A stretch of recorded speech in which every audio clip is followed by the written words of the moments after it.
وأشهد أن محمدا عبده ورسوله ونصلي ونسلم على هذا النبي الكريم سيد المرسلين وعلى آله وصحبه أجمعين. أما بعد، أيها المؤمنون اتقوا الله، أوصيكم وإياي بتقوى الله، فقد فاز المتقون. Muslimin dan muslimat, mudah-mudahan dirahmati Allah Subhanahu wa ta'ala. Di dalam sebuah hadis an Mirdas al-Aslami radhiyallahu anhu qala an-nabi sallallahu alaihi wasallam yadhhabu as-salihun al-awwal fal-awwal ويبقى حثالة كحثالة الشعير أو التمر لا يباليهم الله باله أو كما قال حديث صحيح رواية البخاري. Daripada satu sahabat Nabi sallallahu alaihi wasallam, nama dia Mirdas al-Aslami radhiyallahu anhu. Kata dia, Nabi sallallahu alaihi wasallam bersabda, sabda Nabi, yazhabu as-salihun al-awwal fal-awwal. Nabi kata orang-orang yang saleh, orang-orang yang baik-baik akan meninggal, akan mati, akan habis satu generasi kepada satu generasi. Nabi SAW beritahu, Nabi kata menjelang kiamat, lagi nak dekat kiamat, lagi korang orang-orang yang soleh. Korang kok mana? Mati. Mati tak ada ganti. Orang dulu kata patah tumbuh hilang berganti, tapi orang soleh ni bila mati dia tak ganti. Aduk mai kematian ni dia makin tawang, dia makin tawang, dia makin tawang. Ilmu makin kurang, dia makin kurang, dia makin kurang. Sehingga kan hari ini kalau kita nak cari orang sealim dan sesoleh, imam-imam mazhab, kita kata tak ada. Kita nak cari orang seumpama Imam Abu Hanifah, tak ada. Kita nak cari orang yang sealim Imam Malik, tak ada. Kita nak cari orang yang sewarak Imam Syafi'i, tak ada. Kita nak cari satu orang yang baik seumpama Imam Ahmad bin Hanbal, tak ada. Nabi SAW hatta 1400 tahun dulu, Nabi kata yadhhabu as-salihun al-awwal fal-awwal. Nabi kata orang-orang yang salih, golongan yang kata as-salihun, golongan ni mereka akan mati satu lepas satu lepas satu lepas satu, tak ada ganti. Kata Nabi, wa yabqa huthalah ka huthalati sya'ir aw at-tamri. Nabi kata maka tinggal, maka yang baki yang ada adalah huthalah, hampas. Huthalah ni boleh kita terjemah kata sisa, belen, ataupun dalam terjemahan dia kata hampas. Dah habis dah orang yang betul-betul alim, orang yang betul-betul warak, orang yang betul-betul soleh, dah tak ada. Maka wa yabqa huthalatun ka huthalati sya'ir aw at-tamri. Nabi kata maka tinggallah di atas dunia ni orang-orang yang hampas. Seperti mana mereka ni macam hampas syair ataupun hampas tamar, hampas tebu kalau kita kata mudah faham. La yubalihimullahu balah. Nabi kata bila dah sampai macam tu, Allah tak pedulilah. Dan Allah tidak menghargai mereka ni dengan nilai yang sedikit sekalipun. Maknanya Tuhan tak pandang dah hak mana tinggal ini. Hadis itu hadis sahih riwayat Al-Bukhari. Muslimin dan muslimat yang dirahmati Allah. Apa yang Nabi sebut nampak depan mata. Depan mata nampak hari ini. Ada pun orang-orang alim yang habis masa dengan berbalak. Bukan orang-orang alim yang habis masa dengan berdakwah. Bukan orang-orang alim yang habis masa dengan berkorban. Bukan orang-orang alim yang habis masa kerana agama Allah. Tapi dia tinggal suka berbalak, suka mencetuskan satu benda yang kemudiannya menjadi isu perbalahan yang akhirnya membawa kerugian kepada semua pihak.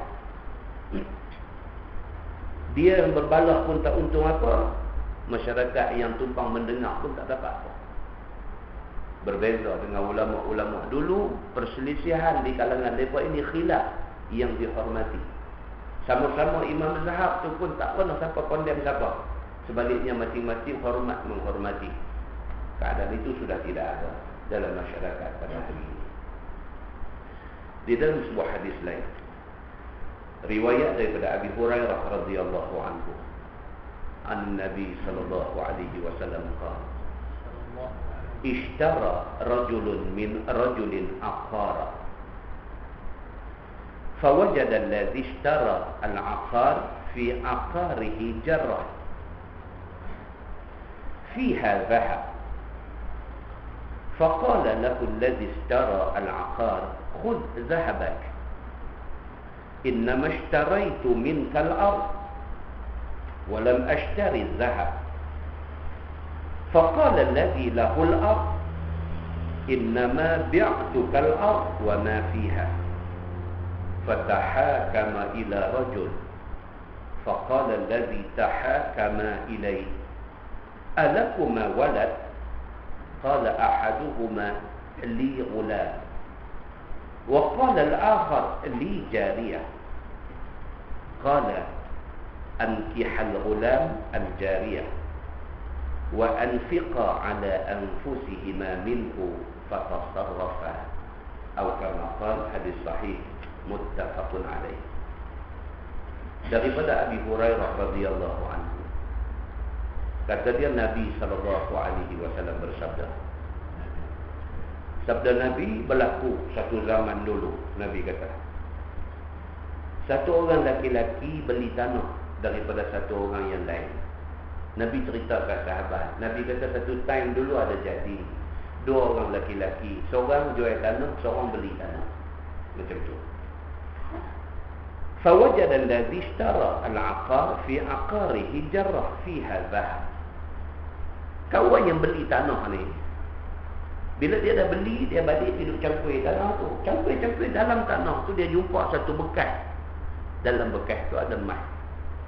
Itu ceritanya. Nabi beritahu dekat sahabat. Faqala lahu alladhi ishtara al-aqar khudh dhahabak innama ishtaraitu minka al-ard wa lam ashtari az-zahab. Maka bila dia beli tanah, dia balik-balik di rumah, dia cangkui-cangkui, dia nak cucuk tanam di tanah tu. Cangkui-cangkui jumpa satu bekas. Tengok-tengok dalam bekas tu ada emas. Dia ambil emas tu pergi bagi-balik dekat kawan jual tanah ni. Dia kata dekat kawan ni, dia kata tanah aku beli tu, aku cangkui kerana nak bercucuk tanam. Tiba-tiba aku jumpa satu bekas. Dalam bekas tu ada emas. Emas ni hang punya. Dia kata ambil balik. Dia lurus, dia jujur, dia amanah, dia orang betul sampai macam tu sekali. Kalau kita, alhamdulillah kan, alhamdulillah lah aku beli sekali. Jumpa saja Allah nak bagi kat aku.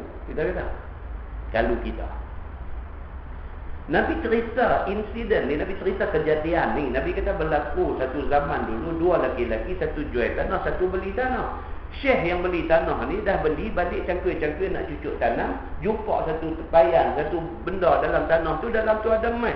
Dia jumpa tu, dia dukung tepayan tu buat pergi balik kat kawan nak jual ni. Dia kata aku beli tanah hang hari tu, dalam tanah tu aku jumpa emas ni hang punya. Dia kata,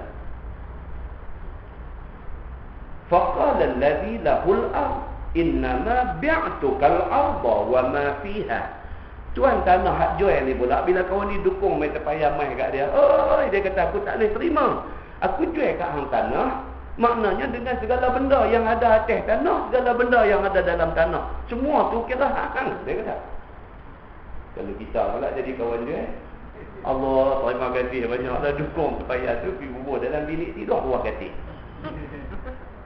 Tu dia lah beza kita dengan orang dulu. Beza dia dulu. Baik. Walam ashtari zahab. Dia kata dan ambilkan lah dia kata. Aku jual tanah, aku jual segala-gala apa yang ada dalam tu.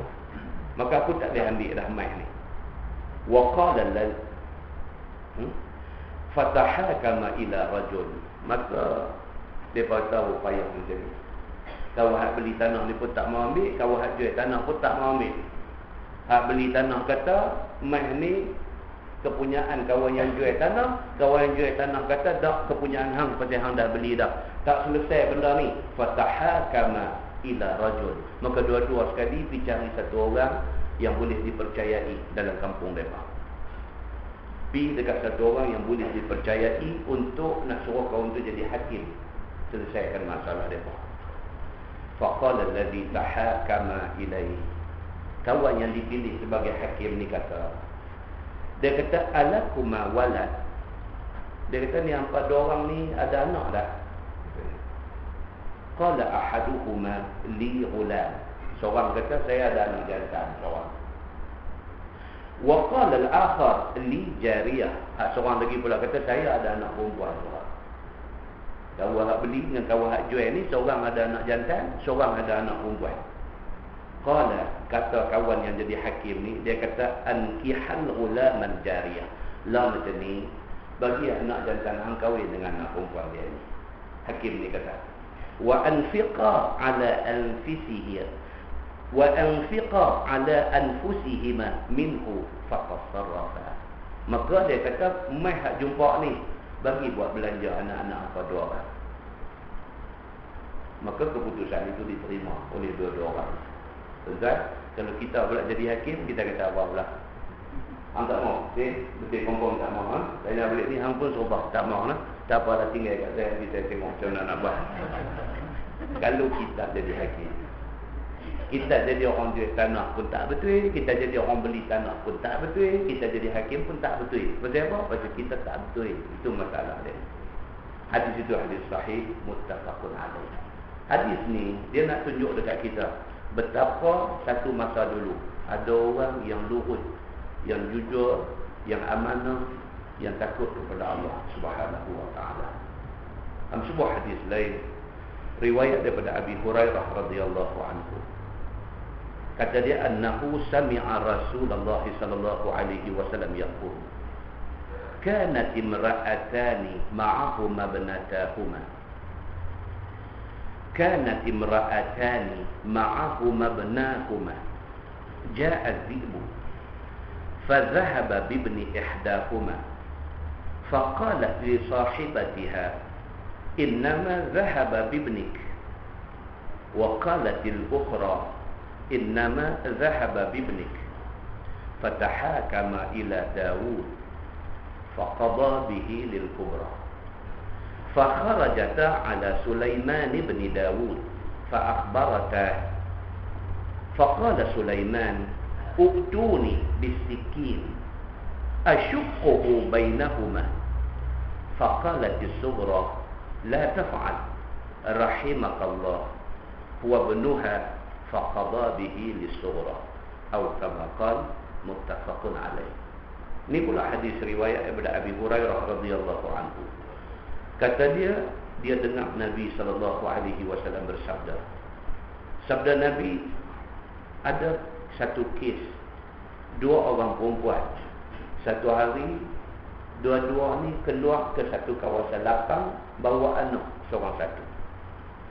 Dua perempuan. Tiap-tiap seorang ni bawa anak keluar pergi ke satu kawasan lapang nak bagi anak-anak main. Yang mak dua orang ni duduk, bagi anak dua orang duduk main. Ja'a az-zi'bu, tiba-tiba main sekok serigala. Fa dhahaba bibni ihdahuma, serigala tu pergi bahang salah seorang daripada budak ada dua orang. Mak ni bawa anak kecil 2 orang pergi lepas bagi main di padang. Mak duduk di tepi padang. Tiba-tiba muncul satu serigala, dia baham seorang. Budak ni lari. Begitu. Faqalat li sahibatiha innama dhahaba bibnik. Maka kata salah seorang daripada perempuan ni, hak mak ni, oh, dia kata serigala baham anak hang, dia kata. Wa qalatil ukhra innama dhahaba bibnik. Hak seorang lagi pun kata, dak, bukan anak aku, anak hang, dia kata. Ada jadi macam tu pula. Budak kecil, muka sopah. Main serigala bahang awak lari, tinggal seorang ya budak. Jadi mak ni pakat tu kata hak tinggal tu anak dia, awak lari tu anak kawan lain. Macam tu jadi. Fatahakama ila Daud alaihi salam. Masa tu zaman Nabi Daud alaihi salam. Dan Nabi Daud dengan Nabi Sulaiman mereka hidup sezaman. Nabi Daud bapa, Nabi Sulaiman anak. Mereka dua-dua hidup sezaman. Maka kisah ni dirujuk kepada Nabi Daud alaihi salam. Faqada bihi lil kubra. Nabi Daud dia tengok 2 orang ni. Dia kata lah ni anak tinggal ni, dia kata anak kepada perempuan yang lebih tua umur.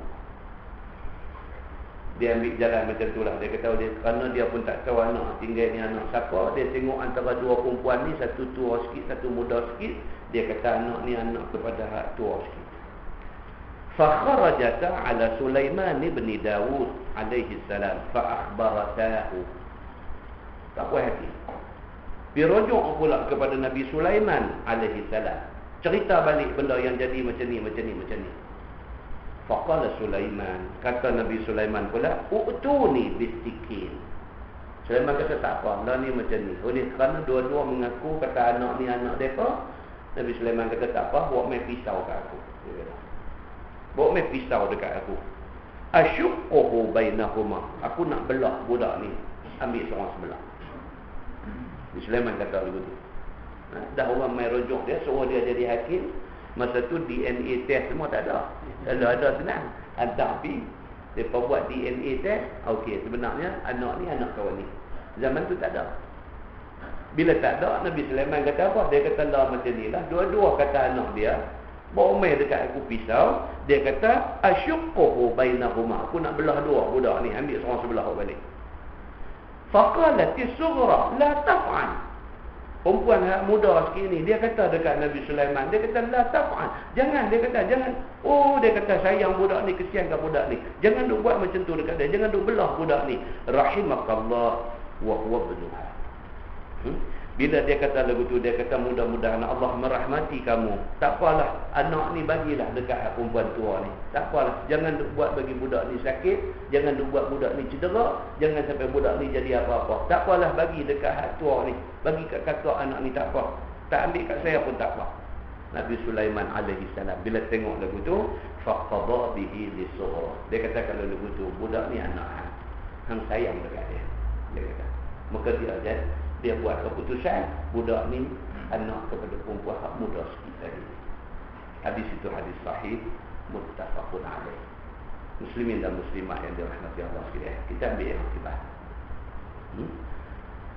Masyarakat akhir zaman ini adalah masyarakat yang makin kurang. Orang yang luwih hati dengan Allah, dengan Islam, makin kurang.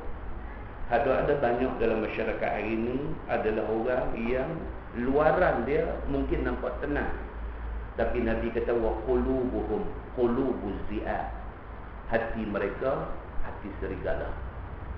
Itu keadaan akhir zaman. Kadang-kadang kita tengok satu orang, kita tengok zahir dia, kita duk sangka okey. Tapi Nabi kata menjelang akhir zaman, orang yang hampa tengok zahir dia nampak okey pun, qulubuhum qulubuz zi'ab. Ada di kalangan mereka ini yang hati mereka ni hati serigala. Maknanya hati yang pelahap, yang lapang, yang nak faham apa saja yang ada di depannya. Jadi oleh kerana kita ditakdirkan Allah hidup dalam zaman yang nampaknya macam akhir zaman ini, banyak-banyaklah istighfar kepada Allah, perbetul diri. Mana-mana yang tidak salah kita, perbetul, dan sentiasa minta ampun kepada Allah. Mudah-mudahan Allah ampun kita, Allah ampun semua orang yang ada di keliling kita. Mudah-mudahan mukadimah itu memberi manfaat kepada kita semua, insya-Allah. Kita menggunakan Bahrul Mazi jilid 2.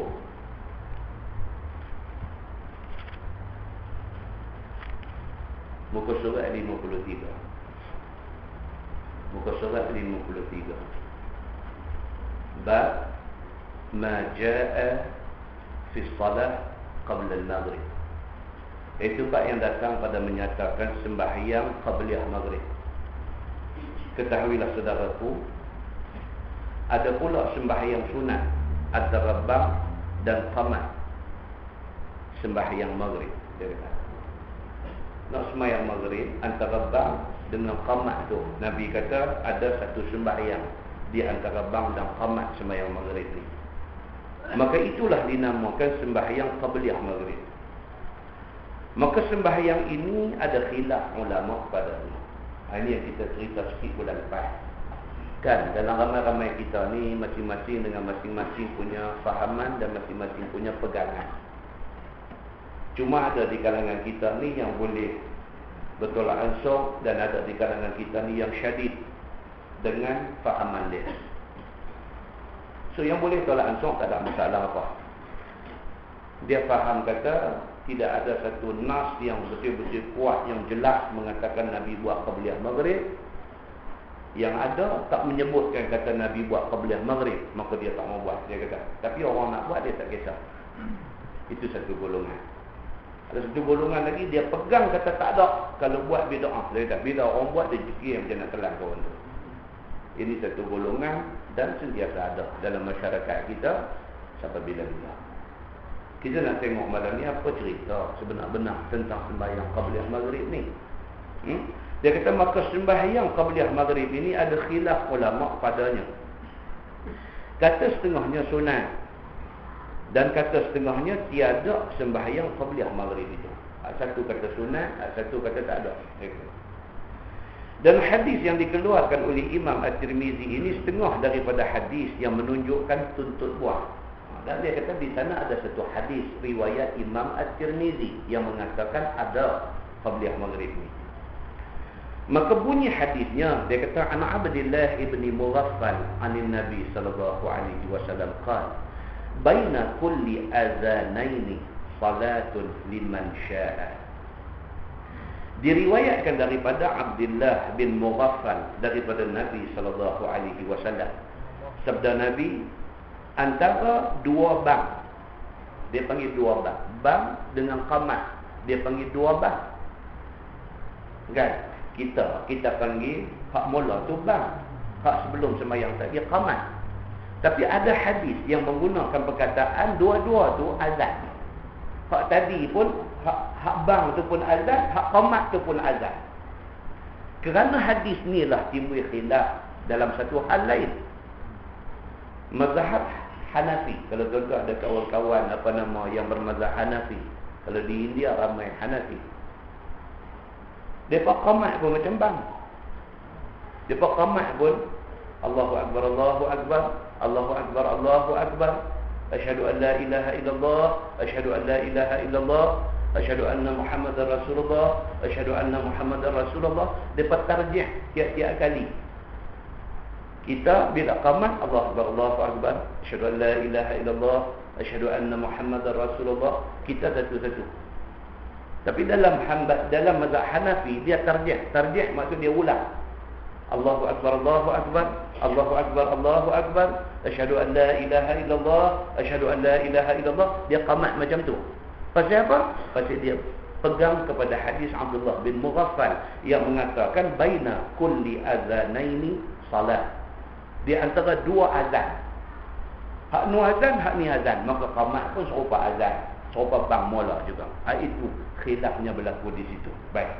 Di sini dia kata dan antara dua bang, yakni dua azan, yakni bang dan iqamah itu ada satu sembahyang, yakni bagi siapa yang hendak melakukannya. Nabi kata begitu. Di antara bang dan juga qamat ada satu sembahyang, Nabi kata. Dan hadis ni umum, Oleh kerana itu sebahagian ulama kata dalam apa sembahyang sekalipun antara bang dengan qamat ada sembahyang sunat qabliyah. Kerana dia berpegang kepada hadis ni. Baik, dia kata tersebut pula di dalam Sahih Muslim. 3 kali Nabi bersabda yang demikian. Maka kali yang akhir sabda Nabi liman syaa, bagi siapa yang nak. Dalam hadis Muslim Nabi kata apa? Nabi kata baina kulli azanaini salat. Nabi kata baina kulli azanaini salat. Nabi kata lagi baina kulli azanaini salat. 3 kali Nabi ulang. Di antara bang dengan qamat ada sembahyang. Antara bang dengan qamat ada sembahyang. Antara bang dengan qamat ada sembahyang. Liman syaa. Nabi kata pada siapa yang nak buat boleh buat. Itu hadisnya. Baik. Kata At-Tirmizi, dan pada bab ini ada riwayat daripada Abdullah bin Az-Zubair. Dan kata Abu Isa lagi, bermula hadis Abdullah bin Mughaffal itu ialah hadis yang hasan lagi sahih. Itu asalnya. Hadisnya macam tu. Masalah sembahyang sunat qabliyah maghrib dan hukumnya. Kata At-Tirmizi, sesungguhnya telah bersalah-salahan sahabat Nabi SAW pada sembahyang qabliyah maghrib itu. Bukan kata khilaf ni berlaku di kalangan ulama mazhab saja. Bukan kata khilaf ni berlaku sampai kita hari ni saja. Dia kata khilaf ni berlaku sejak daripada zaman sahabat dulu lagi. Pasal apa? Pasal hadis ni Nabi ucap zaman tu. Maka sahabat yang dengar ni ada faham macam ni, ada faham macam ni. Maka khilaf ni dia kata berlaku sejak daripada zaman sahabat Nabi SAW. Maka tiada memikir oleh setengahnya akan adanya sembahyang qabliyah maghrib itu. Sebahagian sahabat kata tak ada qabliyah maghrib. Sahabat sendiri. Dan diriwayatkan daripada bukan seorang daripada sahabat Nabi SAW bahawasanya mereka itu sembahyangkan sunat dahulu daripada maghrib 2 rakaat antara bang dan qamat. Dan dia kata ada sahabat yang buat qabliyah maghrib 2 rakaat ni. Sahabat sendiri ada buat ada tak buat. Begitu. Dan kata Ahmad dan Ishaq, jika sembahyang seseorang akan keduanya, maka ialah yang elok. Dan ini di sisi keduanya adalah sunat. Kata Imam Ahmad, dia kata buat pun tak apa, bahkan buat juga elok. Dia kata begitu. Masalah sembahyang dahulu daripada maghrib dan ikhtilaf padanya. Kata Imam Nawawi di dalam beberapa riwayat hadis menunjukkan sunat 2 rakaat antara bang, maghrib dan sembahyang maghribnya. Dan pada masalah ini ada 2 wajah bagi ashab kita, bagi ashab Syafi'i. Bermula yang lebih masyhurnya di sisi Imam Asy-Syafi'i, dia kata tiada sunat. Di kalangan ashab Syafi'i, di kalangan ulama-ulama mazhab Syafi'i, mereka lebih suka kata qabliyah maghrib itu tidak sunat. Macam tu. Dan yang lebih asah di sisi ulama muhaqqiqin, disunatkan kerana beberapa hadis. Ada juga yang kata sunat. Dia betul lah. Sunat kata tak sunat, kata sunat kata tak sunat. Benda ni benda khilaf. Itu maksud dia. Dan pula pada masalah ini ada 2 mazhab bagi salaf. Maka telah sunatkan akan keduanya, yakni 2 rakaat qabliyah maghrib itu oleh satu jamaah daripada sahabat dan tabi'in dan daripada yang mutaakhirin, iaitu Ahmad dan Ishaq. Dan tiada sunatkan keduanya oleh Sayyidina Abu Bakar As-Siddiq dan Umar Al-Khattab dan Uthman bin Affan dan Ali bin Abi Talib dan lain-lain daripada sahabat. Itu dia. Sina Abu Bakar, Sina Umar, Sina Uthman, Sina Ali semua, mereka kata qabliyah maghrib ini tidak sunat dan mereka tak buat. Ada jadi begitu. Jadi kita dan bila kita mengaji ni, kita dengar, kita timbang ambil. Balik kepada hadis Nabi tadi, Nabi kata apa? Liman syaa. Siapa nak buat-buat. Cuma kita dah tahu dah secara pasti bahawa sahabat-sahabat yang kanan ni, Sina Abu Bakar, Sina Umar, Sina Uthman, Sina Ali ni semua kanan. Ni semua kanan, khulafa ar-rasyidin. Mereka tak buat qabliyah maghrib. Jadi kalau kita dah dengar macam tu, kita pun ambil satu keputusan. Kalau macam tu, aku tak ubatlah. Pasal apa? Pasal aku yakin siapa yang lebih faham apa yang Nabi bagi tahu ni selain daripada Sayyidina Abu Bakar As-Siddiq. Kalau kita ambil macam tu, Abu Bakar As-Siddiq Tak payah cerita panjang pasal dia ni. Kalau dia tak buat, makna dia lebih faham tentang hal yang diajar oleh Nabi daripada lain-lain orang. So kalau macam tu, aku pun ingat tak mau buat. Tapi kalau ada orang lain nak buat, balik kepada hadis Nabi, liman sya'a. Siapa nak buat, biar dia buat. Begitu ceritanya. Baik. Dan Malik dan kebanyakan fuqaha, dia kata, tu dia. Dan Imam Malik sendiri pun sependapat. Dia kata tidak ada sunat qabliyah maghrib. Tak perlu buat, dia kata. Dan kata An-Nakhai ialah bid'ah. An-Nakhai dia langgar pi kasar lagi. Dia bukan takat dia tak buat, dia kata kalau buat bid'ah, dia kata. Tuan-tuan tengok di kalangan ulama ni aliran dia begitu. Ada yang boleh tolak ansur, ada yang tegas, ada yang macam-macam. So kita faham benda ni cukup untuk kita. Dan benda ni bukan bahan untuk bertengkar, bergaduh, berbalak sampai nak jadi hal dalam masyarakat. Bukan itu masalah dia. Baik, dia kata dan hujah mereka ini bahawasanya mensunatkan itu membawa kepada takhirkan waktu maghrib daripada awal waktunya sedikit. Golongan yang macam An-Nakhai, dia kata bid'ah tu siapa yang buat qabliyah maghrib ni. Alasan dia apa dia? Dia kata maghrib ni masa dia singkat, masa dia pendek. Kita piduk lepas bang, piduk buat qabliyah maghrib, kita mentakhirkan masa maghrib. Itu tidak bagus, dia kata. Itu alasan yang diberikan oleh dia. Dan kata setengah mereka itu pada jawab segala hadis yang menunjukkan sunat sembahyang itu bahawasanya mansukh dan yang muhtam ialah sunat kerana beberapa hadis yang sahih. Dia kata ikut sukalah, nak buat tak buat ikut suka. Kita dah tahu alasan dia. Baik. Tajuk baru bab ma jaa fi man adraka rak'atan min al-'asr qabla an taghrub asy-syams. Itu bab yang datang pada mereka yang mendapat ia satu rakaat daripada asar sebelum masuk matahari. Ini cerita orang yang sembahyang asar dia dah hujung lah. Macam hero gambar Hindustan. Kereta api dah jalan dah, dia baru main. Ligan kereta api ni, ligan-ligan dan lagi tu lompat bergantung di ujung tu. Dia cerita dia begitu. Dia dengan sembahyang ni pun begitu. Enggak duk jadi Hindustan saja dia ni. Hingga duk jadi hero Hindustan saja. Waktu dah duk ni nak habis tu. Masa tu lah kalang kabut masuk pancok ambil ayat semayang.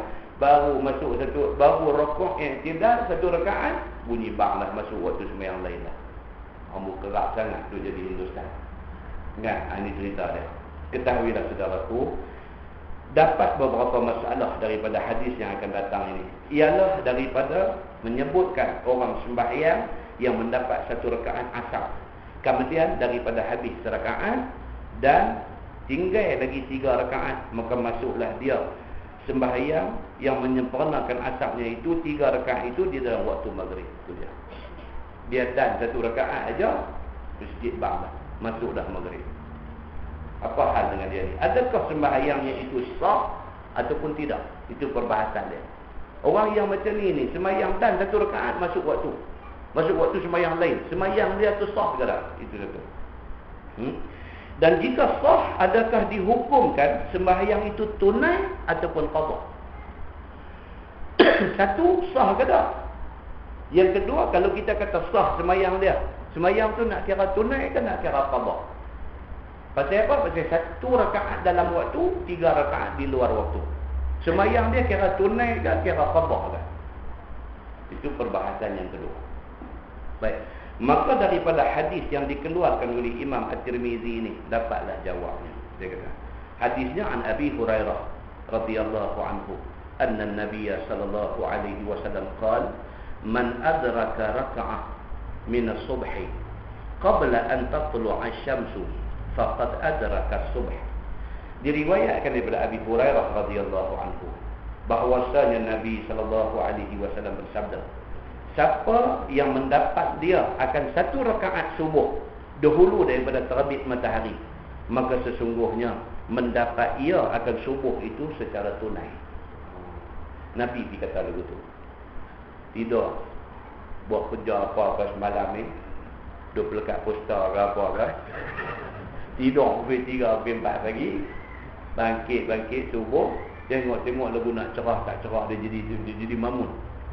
Ini apa ni, bini dia kata apa subuh dah nak habis dah, tak semayang lagi. Bangkit cepuh, dia kata pergi masuk pancong, Gosok gigi pun tak ada, apa pun tak ada. Nak ambil ayat semayang pun ambil yang rukun-rukun aja. Lompat ke sejadah, takbir Allahu Akbar, baru satu rakaat, habis. Habis waktu. Lah kan ada jam semayang ni. Bila habis waktu tu, dia main waktu syuruk tu, dia bunyi teng teng teng. Allah. Kata dan satu rakaat dia, tangan sebelah yang bergantung. Sebelah lagi tu terpulai ke bawah. Dia jadi begitu. Apa hal ni? Oh, kalau berdasarkan hadis daripada Abi Hurairah ni, Nabi SAW kata, faqad adraka subuh. Dia dapat subuh itu. Maknanya dikira subuh dia tunai. Tuan-tuan tengok yang kata agama kita ni, tuan-tuan. Allahu Akbar. Punya, nak kata apa ni? Punya tolak ansur ni. Islam ni, siapa kata Islam ni syadid? Siapa kata Islam ni cengeng? Siapa kata Islam ni nak menyusahkan orang? Islam ni dengan serba kelonggaran. Islam ni dengan serba kemudahan. Islam ni dengan rukhsah dia, dengan tak menekan orang. Islam, itulah hari ni orang duk bawa fiqh hari ni orang kata fiqh taisir, ataupun orang kata fiqh muyassar. Fiqh yang memberi mudah kepada orang-orang Islam. Kita tak maulah nak pergi ambil fiqh yang bagi susah kita. Sedangkan benda tu kadang-kadang benda khilaf. Di kalangan ulama-ulama mazhab berbeza pendapat. Tiap-tiap satu pendapat ada sokongan nas dia dan sebagainya. Kenapa kita pilih hak susah? Kerana susah tu akan menyebabkan orang lari daripada Islam. Ini cerita dia. Sedangkan Islam ni sebenar-benarnya dia main atas satu spirit. Nabi kata inna dina yusrun. Sesungguhnya agama ni yusrun. Dia mudah. Mudah agama ni. Walam yushadad dina ahadun illa ghalaba. Dan tidaklah satu orang yang duk buat bagi susah-susah hal agama ni, melainkan ghalabah, melainkan esok dia akan ditewaskan oleh agama dia. Akhirnya dia kata Islam ni betul payah dia. Walhal Islam tak payah. Cara hang mentafsirkan Islam tu menjadikan Islam payah kan. Ini cerita dia. Baik. Jadi berdasarkan hadis ni tadi, dia kata Nabi SAW beritahu, siapa yang sembahyang subuh dan satu rakaat lagi satu keluar waktu, dia mendapat subuh itu secara tunai. Sambung hadis tu, wa man adraka minal asri raka'ah qabla an taghruba syams faqad adraka al-asra. Dan siapa yang mendapat dia daripada sembahyang asar tu satu rakaat dahulu daripada masuk matahari. Dia sembahyang asar pun begitu juga. Dia dan satu rakaat aja bang maghrib lah. 3 lagi terlepas keluar. Maka mendapat dia akan asar itu. Nabi kata dapat juga lah kat dia. Dan pada bab ini ada riwayat daripada Aisyah radhiyallahu anha. Kata Abu Isa At-Tirmizi, bermula hadis Abi Hurairah itu hadis yang hasan lagi sahih. Dan dengan dialah berkata ashab kita dan Syafi'i dan Ahmad dan Ishaq. Dan bermula makna ini hadis di sisi mereka itu ialah bagi orang yang uzur, seumpama seorang yang tertidur daripada sembahyang ataupun satu orang yang terlupa sungguh-sungguh, maka jaga dia ataupun teringat dia pada waktu terbit matahari dan pada waktu masuknya. Itu dia. Imam-imam mazhab ni, contohnya Imam Syafi'i sendiri, dia kata diberi kemaafan kepada orang yang dan satu rakaat, 3 rakaat lagi keluar waktu ni, dia anggap dia sembahyang tunai ni bagi orang yang macam kes tadi. Dia kata orang yang uzur. Uzur dalam arti kata apa? Dia terlena. Bukan itu amalan dia. Bukan dia jenis hero Hindustan bukan. Bukan itu amalan dia. Cuma hari itu dia terlena. Tak ada siapa gerak dia. Jaga-jaga tengok dah. Gelap ni gelap nak malam ke gelap nak subuh ke, dia dicelau begitu. Dia kata kat bini dia, mangkit awal. Bini dia mangkit awal apa? Ni nak maghrib bukan nak subuh. Oh tu kah? Aku tak mayang asar ni. Dia tertidur. Kerana tertidur tu, dia jadi lewat sangat dan satu rakaat saja dalam waktu. Kes yang macam ni, Imam Syafi'i kata tak apa. Kalau saja-saja, semayang dia sah. Imam Syafi'i kata, tapi berdosa dia. Kerana taksir dia. Kerana cuai dia. Kerana saja-saja dia tu. Begitu, berdosa. Tapi semayang itu sah. Begitu, baik. Sama lah macam orang tanya, Ustaz, pakai cincin mah tak apa kalau lelaki-lelaki? Semayang sah tak dia lah. Semayang dia tak ada sangkut dengan cincin emas ke cincin berlian, dia tak ada sangkut. Semayang, rukun, segala syarat, segala apa kita penuhi, kita patuhi, mudah-mudahan semayang dia sah. Tapi perbuatan dia semayang pakai cincin emas tu, perbuatan itu berdosa. Dia tak ada sangkut paut. Dia duduk sangkut kita pakai cincin emas semayang tak sah dah. Dia tak ada sangkut paut. Sama lah dengan kes yang kita kata ni pun. Perbuatan dia duk buat lengah-lengah waktu semayang sampai hujung waktu, yang akhirnya dan satu rakaat aja, 3 lagi terlepas keluar waktu, perbuatan dia itu berdosa, tapi sembahyang dia sah. Begitu. Baik. Masalah dia kata sempadan sembahyang tunai. Yang ni kita dah bincang dah bulan lepas. Cerita sempadan sembahyang kita dah bincang bulan lepas. Tuan-tuan tengok bawah tu. Masalah waktu wajib sembahyang bagi 5 macam orang, iaitu budak, orang gila, orang pitam, orang haid dan nifas, dan orang kafir. Dia kata ni, bagi kes kepada 5 orang ni. Yang pertama, budak. Tiba-tiba balik. Dia budak. Budak maksudnya belum balik. Tiba-tiba dia mimpi ke, dia apa ke, dia balik. Immediately, daripada dia mimpi itu, immediately selepas itu, dia wajib kena mandi dan dia wajib kena semayang. Tak semayang berdosa. Macam tu. Demikian juga halnya dengan orang gila. Masa gila tu dia tak semayang tak berdosa, pasal dia tidak mukallaf. Dia siuman balik daripada gila dia, daripada dia siuman tu immediately dia kena semayang. Kalau daripada siuman dia tu tinggal 2 minit lagi nak habis waktu, dia tetap kena semayang waktu yang masih ada 2 minit tu. Itu maksud dia.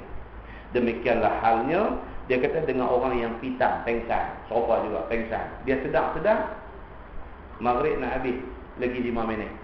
Dia wajib kena semayang maghrib. Walaupun tadi dia pengsan lebih setelah hari, tapi dia jaga-jaga tu, maghrib ada lagi 5 minit, dia wajib kena pergi ambil semayang, kena semayang. Demikianlah halnya dengan orang perempuan yang haid ataupun nifas, apabila suci dia, immediately, dia tak boleh tangguh-tangguh dah. Suci, kena pergi bersih, kena mandi, kena apa, kena semayang. Tak boleh tetap, kalau esok semayang. Tak boleh. Kalau dia buat lagu tu, dia berdosa kepada Allah Subhanahu Wa Taala. Baik. Dia kata, dan mendapat mereka itu akan 1 rakaat daripada waktunya. Nescaya lazim akan dia semayang. Kalau masa baki dekat dia tu, sekira-kira kalau dia semayang dan 1 rakaat, dia tetap wajib kena semayang. Kalau tinggal masa tu 1 rakaat aja kalau semayang, pun dia wajib kena semayang. Macam tu punya cerita. Baik, yang ni, apabila seorang budak jadi balik sebelum habis waktu asar 1 rakaat misalnya, nescaya wajib atas dia sembahyang yang demikian itu juga kepada 4 macam orang lagi. Sama lah dia kata, 5 golongan ni sama. Iaitu apabila siuman orang gila, ataupun apabila sedang orang yang pitam, nescaya lazim atas dia sembahyang pada waktu itu juga. Maka kiaslah seumpama yang baki itu. Dan jika didapatnya kurang daripada 1 rakaat, yakni seperti dan takbiratul ihram saja, maka padanya 2 qaul bagi Imam Syafi'i rahimahullahu ta'ala. Pertamanya, tiada wajib, kerana mafhum hadis tadi kata kalau dan 1 rakaat. Kalau dan takbir saja, satu pendapat kata tak wajib semayang. Dan yang asah daripada keduanya di sisi ashab Syafi'i, lazim akan dia semayang. Kalau dan takbir ya Allahu Akbar saja pun habis waktu, tetap wajib kena semayang. Dia macam tu. Kerana bahawasanya mendapat dia 1 juzuk daripada waktu sembahyang itu, maka bersamaan jua sikit ataupun banyaknya. Dan kerana bahawasanya tiada disyaratkan kadar sembahyang itu dengan sempurnanya dengan ittifaq, maka sayogialah bahawa tiada dibezakan di antara takbir dengan 1 rakaat. Dan takbir pun wajib sembahyang, apatah lagi dan 1 rakaat wajib kena semayang. Baik, masalah 3 rakaat di luar waktu, itu qada'kah namanya? Dia kata, kalau semayang ni 3 rakaat selepas keluar daripada waktu, adakah itu dinamakan qada'? Tadi kita dah bincang dah. Terus saya baca 2 kali. Baik, yang bawah tu dia kata, sembahyang qasar dapat 1 rakaat saja dalam waktu, bolehkah ditunaikan bakinya qasar di luar waktu? Yang ni kena baca. Kita nak pergi Kuala Lumpur. Kita bertolak, katalah daripada sini kita bertolak pukul 2 petang. Kita tolak pukul 2 petang. Kita duk ingat nak buat jamak takhir.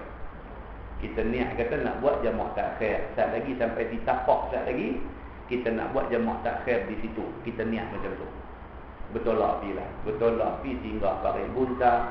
Lepas tu singgah Ipoh. Singgah apa-apa semua duk berceleret. Tu tak semayang lagi. Sebab duk ingat nak semayang di tapak. Sampai di tapak, waktu asar pun nak habis lah. Dia nak main maghrib dah. Kita tak buat lagi jamak takhir Zuhur dengan asar. Jamak takhir Zuhur dengan asar tak buat lagi. Maghrib nak masuk dah. Baru kalang kabut berhenti dekat RNR Tapah, berhenti baru loncat masuk dalam surau dia, ambil ayat semayang bumbang semua, takbir Allahu Akbar dan satu rakaat masuk maghrib. Apa hal dengan dia ni? Semayang dia sudah di luar waktu. Adakah dia boleh sempurnakan semayang Zuhur asar dia secara jamak dan qasar? Ataupun tak boleh dah. Pasal apa? Semayang tu sudah terkeluar daripada waktu asar. Itu satu perbahasan lain. Dia kata, ada tuan jadi benda macam ni? Ada. Syekh ada buat ghalib ni banyak dalam masyarakat kita. Jenis kaki ghalib ni lah, ya Allah. Sampai orang panggil lengai. Lengai ni, dia ghalib ni okey lagi. Lengai ni teruk okey. Dia lengai, dia lembab, dia lengai. Abang 10 kali pun tak reti lagi. Dia jadi, ataupun dalam bahasa ni orang kata ut ni teruk. Oh, dia kata dia ni sungguh ni tak tahu nak abang. Dia lengai. Semayang ni jenuh suruh. Tak suruh, tak buat. Dalam duk suruh tu pun dia takhir waktu sampai baru nak semayang. Ada jenis orang macam ni ada. Dan kata Imam Nawawi, dengan khilaf ulama masalah tadi, dia kata zahir faedah khilaf pada orang yang musafir yang niat sembahyang dia qasar. Dan sembahyang ia di dalam waktunya serakaat dan baktinya kemudian daripada waktu. Macam kita kata tadi. Dia nak buat jamak takhir Zuhur dengan asar, tiba-tiba dia dan sembahyang satu rakaat ayat baru Zuhur jamak takhir ni. Baru Zuhur satu rakaat, tiba-tiba masuk maghrib. Baik, apa jadi? Maka jika kita kata sekaliannya dianggap sebagai sembahyang tunai, maka harus sempurnakan sembahyangnya dengan qasar. Kalau kata terkeluar waktu pun dianggap kata sembahyang tu sembahyang tunai, maknanya dia macam biasalah. Zuhur dia buat 2, asar dia buat 2. Dia kata. Baik. Dan jika kita kata sekaliannya qada ataupun setengahnya qada, setengahnya tunai, nescaya wajib dia menyempurnakan 4 rakaat. Dia kata. Baik. Jika kita katakan bahawasanya yang luput di dalam musafir itu apabila mengqada ia akan dia di dalam musafir, wajiblah menyempurnakan akan dia. Maksud dia apa? Dia kata salat tu sudah jadi qada, maka tidak boleh dia qasarkan lagi. Dalam kes sembahyang qasar, dia jadi macam tu pula.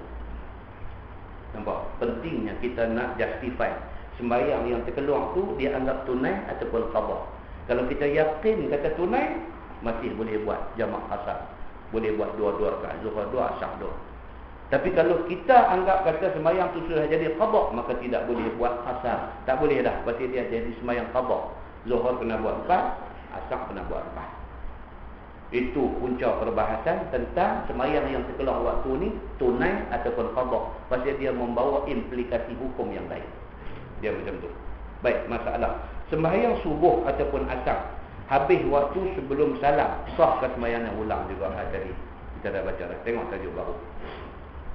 Dia kitab ni, dia punya trend macam tu. Dia dah sebut dah bincang dah tajuk tu. Lagi dia ulang balik. Jadi tadi kita dah faham dah. Ulang ni dia tak faham pula. Dia boleh jadi. Macam tu pun dia boleh jadi. Tadi dia pun faham dah. Bila ulang-ulang balik, dia abang lupa mana pun. Jadi tak faham pula. Jadi tak usah baca lagi 2 kali. Dan lagi dia main kosong. Baik, tengok tajuk baru. Bab Maja'a fil jam'i bainas salataini. Ini cerita dia apa? Bab yang datang pada menyatakan mengumpulkan antara 2 sembahyang fardu. Okey, dia nak bincang ni bukan tajuk sembahyang jamak saja. Dia nak bincang ni boleh tak boleh sembahyang jamak ni dibuat dalam keadaan lain. Kita duk faham sembahyang jamak qasar ni boleh buat ketika musafir. Yang tu tak payah bincang banyak, semua orang faham. Baik, orang sakit boleh tak buat sembahyang jamak? Hujan lebat boleh tak kita buat sembahyang jamak? Ataupun dalam suasana takut, boleh tak kita buat sembahyang jamak? Ni, dia ada bab ni dibincangkan di dalam hadis Nabi sallallahu alaihi wasallam. Pasti ada orang tanya, lah ni pun ada orang tanya. Dia kata, ustaz nak tanya ni, anak saya aksiden jatuh motor, tangan semen sampai ke siku lah, apalah semua. Jadi kalau nak semayang tiap-tiap waktu, tiap-tiap kali nak semayang, nak kena ambil ayat semayang. Boleh tak ustaz kita buat jamak? Nak semayang tapi nak buat jamak. Jadi kurangkan sikit susah payah nak ambil ayat semayang kepada orang yang dalam payah ni, dalam sakit ni. Baik, cuba kita baca apa ulama nak kata tentang benda ni. Ketahuilah saudaraku, bermula menghimpunkan dua sembahyang fardu itu bermasa-masa jua harusnya. Jamak sembahyang ni bukan bila-bila masa boleh buat. Dia ada waktu boleh buat, ada waktu tak boleh buat. Dia nak abang yang tu. Yang ni harus satu orang itu mengumpulkan antara dua sembahyang, seperti sembahyang Zuhur dan Asar dalam satu waktu. Begitu juga boleh dikumpulkan Maghrib dengan Isyak dalam satu waktu. Sebagaimana riwayat yang dikeluarkan oleh Imam At-Tirmizi, bahawasanya Nabi SAW ada memperbuat yang demikian itu. Baik, hadis dia apa dia? An Ibn Abbas radhiyallahu anhu qala jama'a Rasulullah sallallahu alaihi wasallam baina az-zuhri wal 'asr wa baina al-maghribi wal 'isya bil Madinah min ghairi khaufin wala matar. Ini hadis yang kontroversi. Hadis yang kontroversi yang menjadi perbincangan ramai ulama. Baik, apa cerita dia? Diriwayatkan daripada Ibni Abbas radhiyallahu anhu. Kata dia telah jamak, telah mengumpul Nabi SAW antara Zuhur dan Asar dan antara Maghrib dan Isya di Madinah dengan ketiadaan kerana takut dan tiada kerana hujan. Ada hadis lain kata Nabi biasa buat sembahyang jamak kerana hujan. Kerana hujan Nabi buat sembahyang jamak. Ada hadis kata Nabi biasa buat sembahyang jamak kerana khauf, kerana takut. Nabi jamak siap-siap sembahyang. Mai pula hadis yang kontroversi, hadis riwayat Ibni Abbas ni pula dia kata Nabi biasa jamak sembahyang sedangkan tidak kerana hujan dan tidak kerana takut. Tapi Nabi buat sembahyang jamak. Ini cerita dia. Baik. Lihat takwil hadis ini pada masalah yang akan datang 123 nanti. Dia akan bincang takwil hadis ni. Dan kata Tirmizi lagi, faqila li Ibn Abbas ma arada bidzalik. Qala arada an yuhrija ummatah. Maka ditanya orang kepada Ibn Abbas yang meriwayatkan hadis ni, apakah kehendak Nabi dengan yang demikian itu? Bila Ibn Abbas kata Nabi biasa jamak sembahyang Zuhur dengan Asar, Maghrib dengan Isyak, sedangkan tak ada pasal hujan dan tak ada pasal takut, tapi Nabi buat jamak. Orang tanya balik dekat Ibn Abbas, depa kata ma arada bidzalik. Pasal apa yang Nabi jamak tu? Kalau bukan kerana hujan dan bukan kerana takut, Nabi jamak pasal apa? Depa tanya. Jawab dia apa dia? Dia kata arada an yuhrija ummatah. Maksud dia apa? Jawab dia, menghendaki Nabi SAW tidak memberi masyaqqah, memberi susah kepada umatnya. Itu dia. Nabi ini tak mau bagi umat dia jadi susah. Nabi ini kira nak bagi orang semayang, jangan tak semayang. Macam kita bincang hari itulah. Satu orang duduk di hospital, tangan daripada siku sampai ke pergelangan tangan semen. Habis dia nak semayang macam mana? Mai satu orang pihak abang kata ni hang nak semayang ni, hang kena ambil ayat semayang dan kena tayamum dua-dua sekali. Dah lah kawan tu tangan semen, kaki semen, kita pergi dua abang nak suruh dia tanggung bunyi semen pula atas belakang. Dia kata apa? Dia kata kalau begitu tak payah semayang. Dia kata cantik, terus tak mau semayang. Dan kalau nak jadi payah sampai macam ni, dia kata tak tahu semayang. Dia kata Tuhan bukan tak tahu, kata aku sakit. Ambil. Kerana hang pergi bagi petua kat dia, bagi susah, dia terus tak semayang. Sedangkan dia ada jalan lain yang mudah. Pihak kat dia ambil ayat semayang macam biasa. Cuma bila mai tang tempat semen tu, sapu ke atas semen tu saja. Lepas tu sembahyang. Dan sembahyang itu sah dan tidak perlu ulang sembahyang lagi. Itu jawapan mudah, dan jawapan itu juga didokong oleh Imam Syafi'i rahimahullah taala. Imam Syafi'i sendiri bagi 3 jalan nak selesai masalah tu. Mula-mula dia bagi susah. Lepas tu dia cadangkan yang kedua pun masih susah. Imam Syafi'i dengan ijtihad dia yang ketiga, dia bagi mudahnya. Macam mana? Macam kita kata tadi. Anggota wuduk yang berbalut ke, yang bersimen, kalau hari ni simen apa semua, bila mai ambil ayat semayang tang tu, dia sapu dia atas semen tu saja. Dan terus sampai basuh kaki. Kalau kaki pun semen, sapu buat atas semen balut tu saja. Lepas tu semayang. Dan Imam Syafi'i kata sembahyang itu sah, tidak perlu ulang lagi. Ada pendapat kata pula tu sembahyang hormat waktu aja, esok kena qada balik. Imam Syafi'i tak pernah kata lagu tu. Kenapa kita memilih jalan susah untuk nak buat ibadat? Maka bila kita bagi jawapan yang mudah, maka mudahlah orang untuk nak buat ibadat.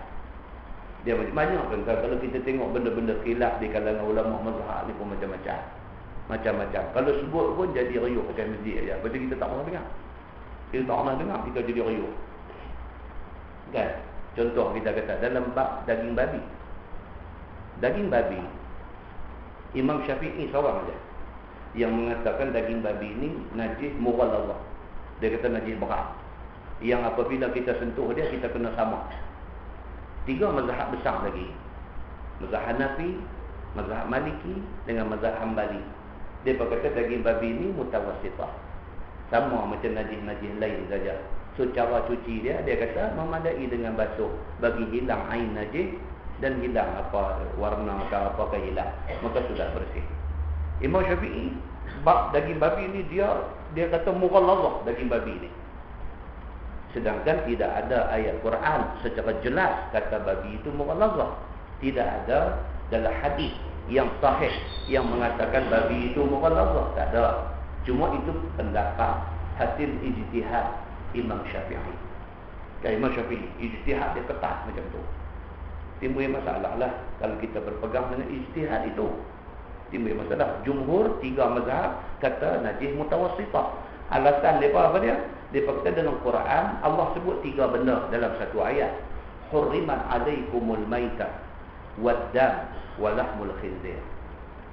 Allah kata dan diharamkan ke atas kamu maitah bangkai, dam darah, walahmul khinzir dan daging babi.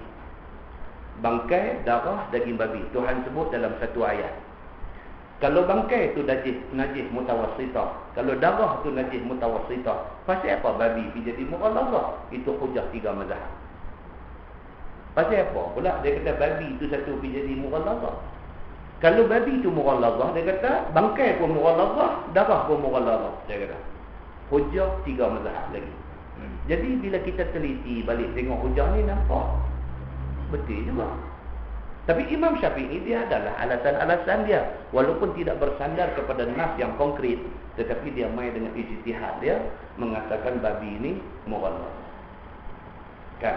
3 mazhab yang merupakan jumhur mengatakan babi bukan mughalladhah. Dia berkata dia mutawassitah, sama macam tai cicak, sama macam tai orang, sama macam bangkai, sama macam nanah, sama macam darah.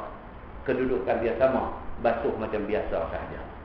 Baik, masalah timbul apa tuan-tuan? Bila ada orang yang masuk Islam. Orang yang masuk Islam. Cina masuk Islam. Bila dia kena balik ziarah mak pak dia, walaupun dia masuk Islam, mak pak dia juga. Dalam Quran surah Luqman Tuhan kata dah, wasahibhuma fid dunya ma'rufa. Walaupun hang masuk Islam, kan? Tapi dengan ibu bapa kena buat baik macam biasa. Termasuk di dalam ma'ruf, di dalam buat baik itu ialah ziarah mak pak. Walaupun dia masuk Islam, dia kena ziarah pak dia, dia kena ziarah mak dia. Walaupun mak pak dia tak masuk Islam, mak pak dia masih lagi orang bukan Islam yang duk makan babi misalnya. So bila dia pergi rumah mak pak dia, susahlah. Pasal dengan babi ni, tuan-tuan tahu lah. Dia makan cak kuih tiaw pun dia lepas babi bubur.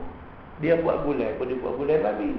Segala koyok belanga, pinggan, mangkuk, segala cawan, gelas, minum di rumah dia semua bekas itu belakang. Jadi sekali-sekali anak masuk Islam ni balik, dia nak kena samak semua sekali ke? Oh, takkan lagu tu pun. Tapi kalau kita berpegang mengatakan dia mughalladhah, kena sama. Jadi susah. Jadi adakah, soalannya, adakah Islam macam tu? Memberi susah kepada kes-kes yang seumpama ni. Jadi bila tengok balik, oh rupanya 3 mazhab lagi tidak kata mughalladhah. Mana di sana ada pendapat yang kuat yang didokong oleh 3 mazhab lagi mengatakan dia mughalladhah. Cuma masalah kita hari ini, pasal kita daripada kecil-kecil sampai hari ini, kita biasa dengan babi itu mughalladhah. Jadi malam ni dengar lagu ni pun dia kata mughalladhah itu lah. Siapa kata apa, kena babi dia cari tanah cakui debu, dia sama juga, dia kata aku tak puas hati lagi tak buat benda ni. Tak apalah, tak salah juga. Pasal itu pendapat Imam Asy-Syafi'i, tidak salah. Tapi tujuan kita beritahu ni apa dia? Supaya kita tambah ilmu.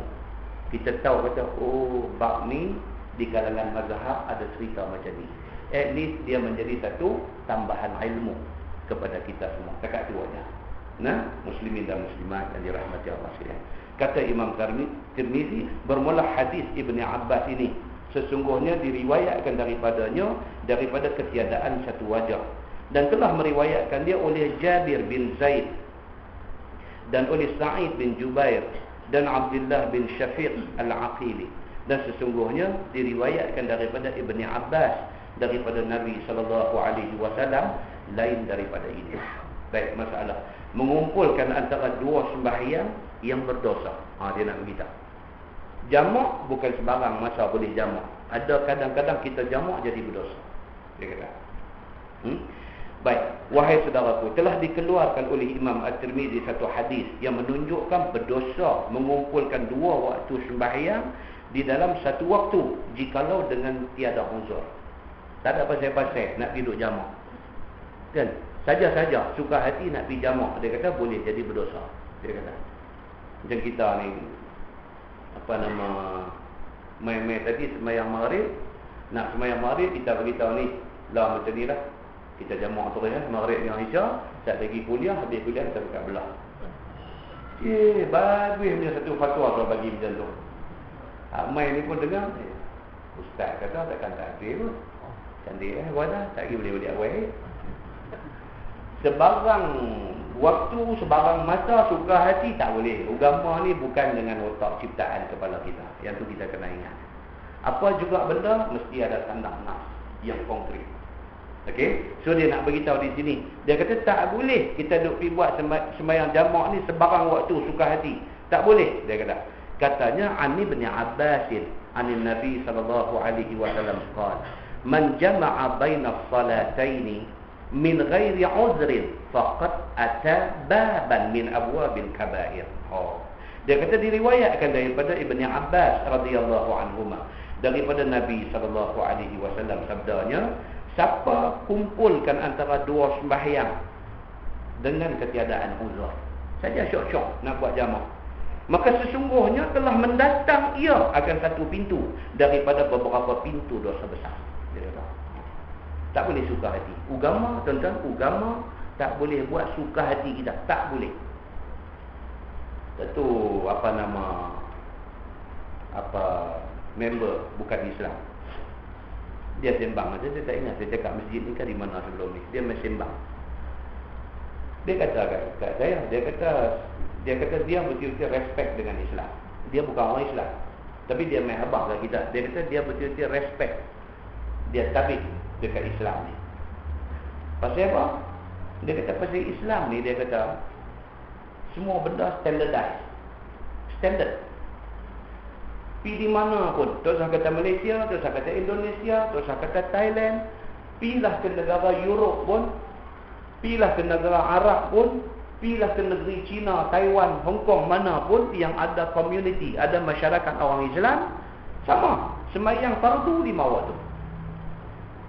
Tak ada pun nak tambah jadi 6, 7, 8, nak potong jadi 2, tak ada. Mana negeri pun orang Islam sembahyang waktu 5 waktu. Dia kata Jumaat, dia kata serupa mana negeri pun, dia kata sembahyang Jumaat dimulai dengan khutbah. Dia kata dia ni pun orang jenis baca buku jenis ni. Khutbah pula serupa.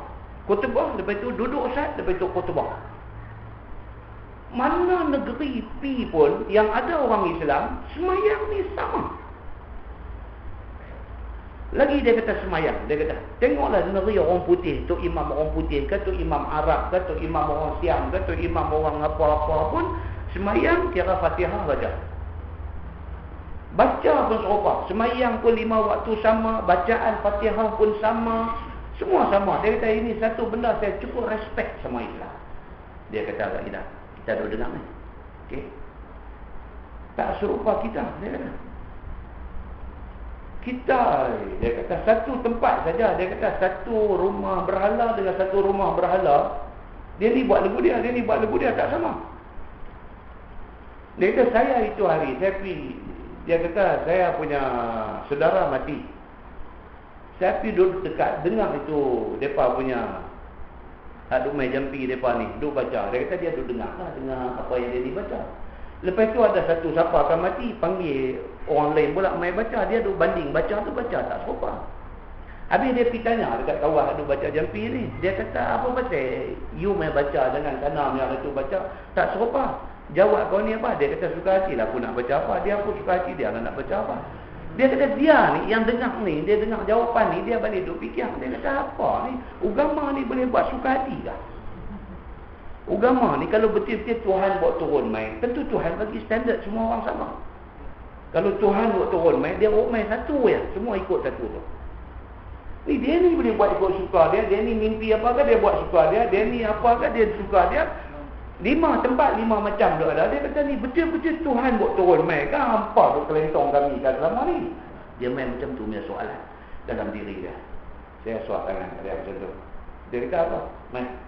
Dia pun ingat nak share, dia suat tangan, dia kata asyhadu an la ilaha illallah, dia tarik balik. Dia tarik balik kan, sajalah kita pun kan. Dia tarik balik. Dia kata, ya pun double standard. Hang sudah mengaku hati, hang sudah cakap Islam betul. Islam pergi mana pun semua standard, hang sudah ada satu respect sama Islam. Awak saya tak mau masuk Islam, kata dekat dia. Oh, nanti dulu dia. Tak apa, dia kata, ambil time sikit tak apa, baca bagi banyak lagi, apa semua, apa-apa mai tanya. Kita kata dia. Nampak tuan-tuan? Saya nak abang satu. Yang saya nak abang, Islam tidak boleh kita reka. Itu yang saya nak abang. Islam kita tak boleh reka. Macam mana Tuhan abang, macam mana Nabi abang, macam tu kita kena abang. Kalau dibuka pintu, dibuka ruang kepada kreativiti dalam agama, hang reka nak buat macam mana? Lingkup Islam. Islam jadi serupa depa dia. Kita tak boleh reka. Nak buat satu benda, nanti tak. Ada tak dalam Quran kata benda ni? Ada tak dalam hadis kata benda ni? Ni yang hang buat ni hang ambil di mana? Tak ada sandaran, kita KIV. Nanti tak ada. Barulah satu dunia kita boleh dapat standard. Kita buat tak menyimpang daripada petunjuk Allah dan daripada pimpinan Nabi sallallahu alaihi wasallam. Rasional dia, logik dia di situ. Muslimin dan muslimat yang dirahmati Allah sekalian. Baik, dia kata mengumpulkan antara dua sembahyang segala secara suka hati ini seolah-olah kita ni masuk terlibat di dalam membuat satu dosa besar. Kerana dia kata mengeluarkan sembahyang daripada waktunya dengan sengaja, maka kerana itu kita berdosa. Kalau ada sebab tak apa, saja-saja berdosa. Dia kata. Dan kata At-Tirmizi ada seorang daripada titik periwayat hadis yang ini tadi ni dhaif pada sisi ahlul hadis. Dia kata. Baik. Masalah waktu mengumpulkan dua sembahyang. Kata At-Tirmizi dan bermula amal atas hadis dalam masalah yang tadi kita baca tu. Di sisi ahlul ilmi bahawasanya tidak boleh jamak antara dua sembahyang melainkan di dalam musafir ataupun ketika di Arafah. Dia kata ini sahaja kata Imam At-Tirmizi yang kita boleh buat sembahyang jamak bila musafir dengan di Arafah. Itu saja kata Imam At-Tirmizi. Dan telah mengatakan tidak mengapa oleh setengah daripada ahlul ilmi daripada kalangan tabi'in pada jamak di antara dua sembahyang bagi orang sakit. Ini dia main. Sebahagian daripada ulama mengatakan apa? Dia kata orang sakit boleh jamak sembahyang. Dia kata, baik, itu pendapat. Dengan dialah berkata Ahmad dan Ishaq. Dan kata setengah daripada ahli ilmi ini ulama lah. boleh dijamakkan antara dua sembahyang kerana hujan. Itu satu lagi. Okey, sakit pun boleh jamak, hujan pun boleh, dia kata. Dan dengan dialah berkata Imam Syafi'i dan Ahmad dan Ishaq. Imam Syafi'i kata kalau hujan boleh jamak sembahyang. Yang ni bagi orang yang dia lazimkan diri dia dengan sembahyang jemaah di masjid. Dia lazimkan diri dia dengan sembahyang jemaah di masjid. Jadi dia main maghrib, nampak pokok hujan ni, nampak cukup ni lah. Dia takut ni tak lagi hujan lebat, dia kata apa semua, tak boleh balik tak lagi. Jadi kalau balik lah ni tak boleh main dah terlepas sembahyang jemaah. Kalau tunggu sat lagi tak boleh balik. Okey, buat sembahyang jemaah. Buat sembahyang jemaah, dia dapat sembahyang jemaah untuk dua-dua waktu sembahyang tu. Lepas tu dia balik sebelum hujan. So alasan hujan ni mengikut sebahagian ulama, mereka kata boleh dilakukan. Itu. Baik. Ini bagi orang yang ahli sembahyang jemaah di masjid. Aduh, dah rumah tak boleh. Ya, aduh, dah rumah, aduh, elok nampak pokok hujan jemaah buat. Tak boleh dah dulu kan. Ini bagi kes yang macam ni. Kita kata, dan tiada memikir Syafi'i akan harus bagi orang yang sakit itu jamak di antara dua. Imam Syafi'i kata orang sakit tak boleh jamak. Imam Syafi'i kata orang sakit tak boleh. Kalau hujan dalam kes kata tadi boleh. Sakit tak boleh kata Imam Syafi'i. Apa alasan Imam Syafi'i? Alasan Imam Syafi'i sebab dia tidak jumpa satu nas pun yang mengatakan Nabi ada buat ataupun Nabi suruh orang yang sakit buat sembahyang jamak. Kerana tidak ada nas, Imam Syafi'i kata tak boleh. Itu alasan Imam Syafi'i. Maka pada mazhab yang mengharuskan jamak bagi orang sakit itu, ada beberapa kelakuan tersebut di dalam kitab Al-Mazahibul Arba'ah. Satu daripadanya, jikalau orang sakit itu pengsan, maka kembali ingat dia di dalam waktu pertama, maka haruslah dia jamakkan asar di dalam waktu zuhur. Dia pengsan. Jadi bila jaga-jaga dah terlepas waktu, maka dia bolehlah jamak. Waktu yang dia tertinggal tadi ni dia boleh jamak, dia kata. Kerana takutkan hilang akal pula ataupun sebaliknya. Dia ni jenis begitu, jenis tak pengsan. Orang berkereta pun dia pengsan, periuk jatuh di dapur pun dia pengsan, dia ni jenis raja pengsan. Raja pengsan. Ada jenis ada. Raja latah tu. Dia kira anak latah ya. Cucuk macuk. Dia raja latah. Hak lagi teruk pada tu raja pengsan. Dia tak boleh ada benda terkejut jatuh kena. Pengsan. Hak jenis raja pengsan ni, kalau duk takut ni tak lagi nak pengsan, dia boleh sembahyang dia. Dikawut lah dia jadi lebih dikawut. Kawut. Baik. Baca lagi masalah yang akan datang. Dia kata, masalah mengumpulkan antara dua sembahyang bagi orang sakit dan dalilnya. Kata Imam Nawawi. Tuan-tuan dengar. Ini Imam Nawawi. Imam Nawawi dia mazhab Syafi'i. Imam Nawawi dia mazhab Syafi'i. Dalam kisah tadi kita sebut contoh kisah daging babi tadi ni mughallazah ke mutawassitah. Imam Syafi'i dia kata babi mughallazah. Imam Nawawi dia mazhab Syafi'i tapi dia kata mutawassitah. Nampak? Imam Nawawi ni kalau kita baca Baharul Mazi ni memang dia tu petik kata-kata Imam Nawawi lah. Pasal apa? Imam Nawawi tulis kitab Majmu', kitab fiqh Imam Syafi'i dia tulis. Jadi rujukan banyak kepada dia. Kata Imam Nawawi, kata Imam Nawawi, kata Imam Nawawi. Ini alim besar. Imam Nawawi alim besar. Dia meninggal umur 40. Dia tak menikah. Dia bachelor. Mr. Bachelor. Sampai mati. Dia tak menikah dan dia mati muda. Umur 40 sudah mati. Imam Nawawi. So Imam Nawawi mazhab Syafi'i. Tapi ada satu dua benda yang Imam Syafi'i kata macam ni, dia ada pendapat lain. Di antaranya dalam kisah tadi ni, dalam kisah daging khinzir ni. Dia kata khinzir ini mutawassifah. Ini Imam Nawawi. Baik, tengok apa pula Imam Nawawi kata. Dalam hal menjamakkan sembahyang bagi orang sakit, Imam Syafi'i kata tak boleh. Kita tengok apa Imam Nawawi kata. Kata Imam Nawawi, dan setengah daripada ulama menanggungkan, mana ihtimalkan hadis yang tadi itu dalil untuk mengumpulkan, untuk jamak dua sembahyang dengan sebab sakit ataupun seumpamanya.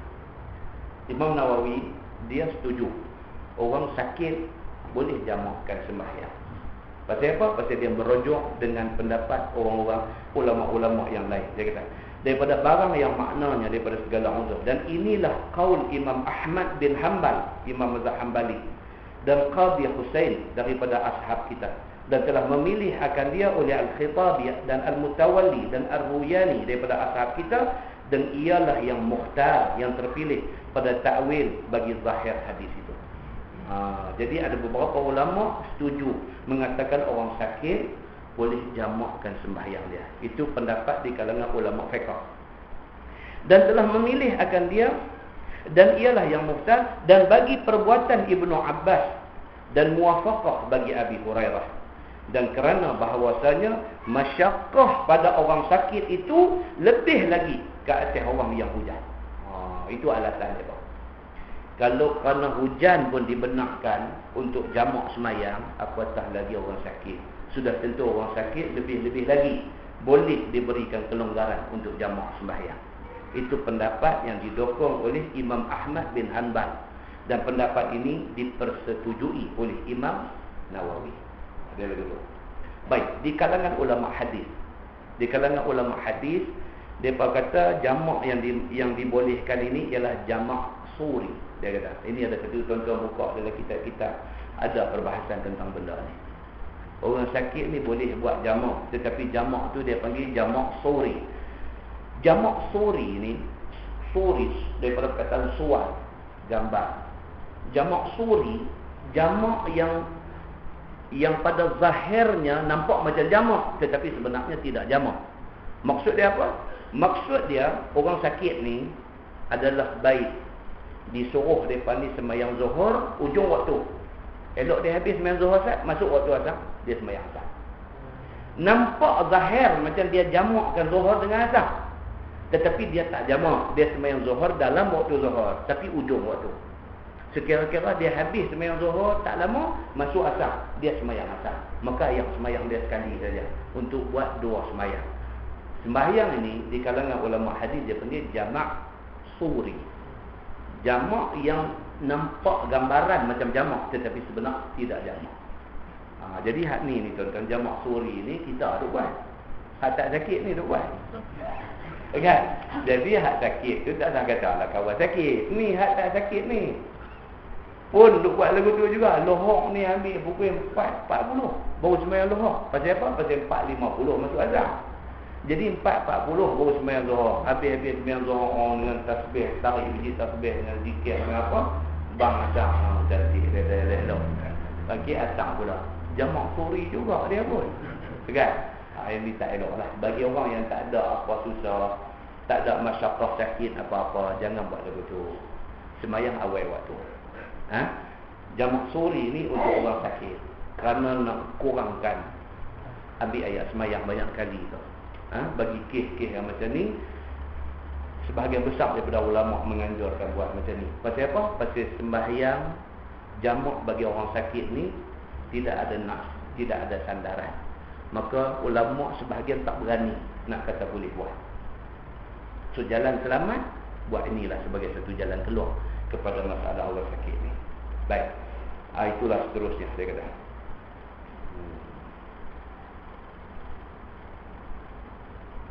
Kemudian dia kata, dan telah berjalan satu jamaah daripada a'immah kepada harus jamak kepada hadir, yakni ketiadaan musafir kerana hajat.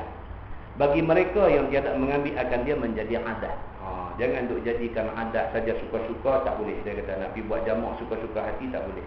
Dan ialah perkataan Ibnu Sirin dan Ashhab daripada Ashab Malik, dan telah menghikayatkan oleh Al-Khitabi daripada Al-Qaffal dan Asy-Syashil Kabir, dan Ashabul Syafi'i daripada Abi Ishaq, dan satu jamaah daripada Ashabul Hadis, dan telah memilih akan dia oleh Ibnul Munzir, dan menguatkan dia oleh zahir perkataan Ibni Abbas di dalam hadis itu.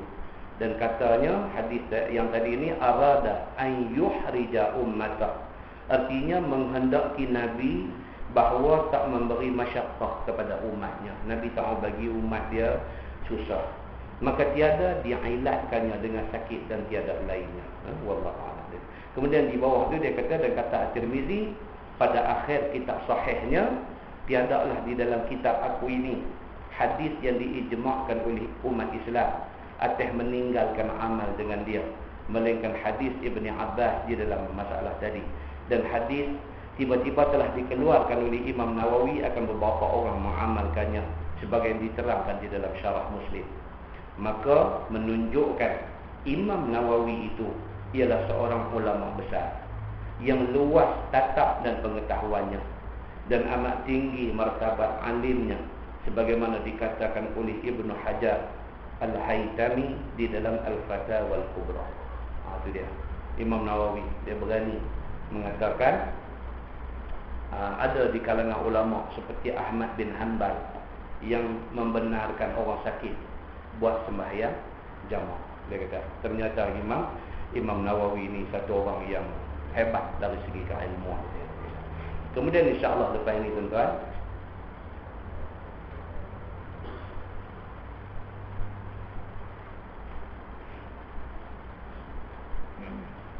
insya-Allah lepas ini kita akan masuk fi bud'il azan. Ini tajuk yang menarik. Dia nak cerita tentang asal usul asal usul permulaan azan ni. Macam mana di kalangan sahabat-sahabat ni dah hijrah daripada Mekah ke Madinah. Bila sampai di Madinah ni jadi satu masalah. Nak beritahu dekat orang kata dah masuk waktu semayang, nak panggil orang mai semayang ramai-ramai tu macam mana cara? Azan tak disyariatkan lagi. Macam mana cara? Ada seorang kata lah macam ni, kita goyang loceng. Nabi kata tak boleh, itu serupa macam orang Nasrani. Nabi kata gereja pukul loceng. Nabi kata tak mau macam tu, tak mau ikut orang. Seorang pula kata lah macam ni, kita cuk trompet. Apa tu? Trompet tanduk tu. Bunyi tu. Kan bila bunyi tu kira masuk waktu sembahyang. Nabi kata itu serupa macam Yahudi. Seorang pula kata, ya Rasulullah, kita cucu api ya. Cucu api pergi menyala besar-besar. Bagi orang nampak kata, tu api dah menyala dah, masuk waktu sembahyang dah, jom dekat. Nabi kita tak mau, tu pun serupa orang juga.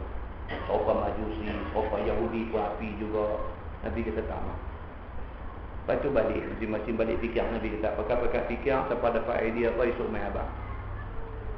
Dalam pada tu Allah ilhamkan kepada beberapa orang sahabat tentang cara azan ni.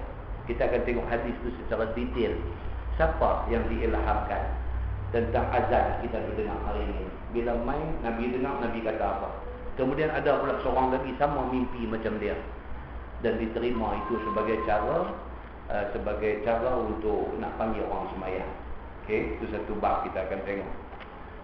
Kemudian dia akan main bab fi tarjih fil azan. Tarjih ni di sisi ulama hadis. Tarjih ini maksud dia ulang dua kali. Bila nak bang tu mula dengan Allahu Akbar, Allahu Akbar sekali. Allahu Akbar, Allahu Akbar dua kali. Dua kali itu dia panggil tarjih. Dalam masyarakat kita, dia faham tarjih ni lain. Dia faham tu bila nak bang tu Allahu Akbar, Allahu Akbar. Allahu Akbar baru derai. Tak pelan tu dia kata tarjih. Tak lagi pula asyhadu an la ilaha illallah. Asyhadu an la ilaha baru derai. Saya pula asyhadu anna Muhammad. Asyhadu anna Muhammad dia kata baru derai. Dia kata hak sebut pelan dulu tu, lepas tu baru derai. Tak pelan tu dia panggil tarjih. Itu salah faham. Di sisi ulama hadis kita akan baca tajuk ni. Tarjih itu apa? Tarjih itu maksud dia ulang. Tiap-tiap satu tu ulang dua kali. Allahu Akbar, Allahu Akbar, Allahu Akbar, Allahu Akbar dua kali. Asyhadu an la ilaha illallah, asyhadu an la ilaha illallah dua kali. Dua kali itu dia panggil tarjih. Kita akan tengok perbahasan detail dia selepas ini. Lepas itu dia main tajuk fi ifradis salah. Nak cerita kata ada hadis yang mengatakan qamat tu ifrad satu je. Allahu Akbar, Allahu Akbar, asyhadu an la ilaha illallah, asyhadu anna Muhammadar Rasulullah sekali aja. Dia tak ulang macam mana bang tadi tarjih dua kali, dia sekali. Itu satu hadis. Dia main pula satu tajuk ma jaa anna al-iqamah masna. Qamat ni dua-dua kali ulang. Ini yang menjadi salah satu hadis yang dipegang oleh Hanafi. Jadi kita tak boleh bila kita semayang dengan sahabat-sahabat kita yang Hanafi ni, Kita jadi imam, kita kata dia qamat macam tu. Kita kata, hang qamat apa tak boleh? Tak boleh lah. Kalau kita faham, kita tak pergi duduk 1000 orang tak tentu bujang. Kita dengar dia buat lagu tu, kita faham dia ni Hanafi. Kita hormat. Itu pegangan dia berdasarkan ijtihad Imam Abu Hanifah, dan ada hadis dia. Dan kita akan tengok hadis dia itu insya-Allah. Kemudian dia akan mai tajuk bab majaa fit tarassal fil azan. Tarassal ni maksud dia apa? Disuruh masa bang ni dia tarassal. Apa? Lanjut. Tak mau buat bang terkejut dulu. Allahu Akbar, Allahu Akbar. Mati dulu. Allahu Akbar, Allahu Akbar. Lagu tu mati lagu tu. Kalau ada orang sakit jantung jatuh. Dia tahu buat dia ni bang dulu. Asyhadu an la ilaha illallah. Sama. Nabi kata azan, dia kata mesti tarassal. Tarassal tu Allahu Akbar, Allah. Tarassal. Nabi kata. Kemudian termasuk di dalam perbahasan tentang tarassal ni, dia akan bagi tahu lagu. Boleh tak boleh? Kita bang, kita ambil irama Hindustan. Bang dia tu bunyi macam kuch-kuch matahari. Boleh tak boleh? Dia akan ada perbahasan tentang benda ni. Dan tuan-tuan duk dengar di beberapa masjid, banyak masjid tu bilal ni macam-macam. Kita dengar ni bang ke dia menyanyi keroncong ke, dia irama dia tu. Dia punya irama dia tu, Allah.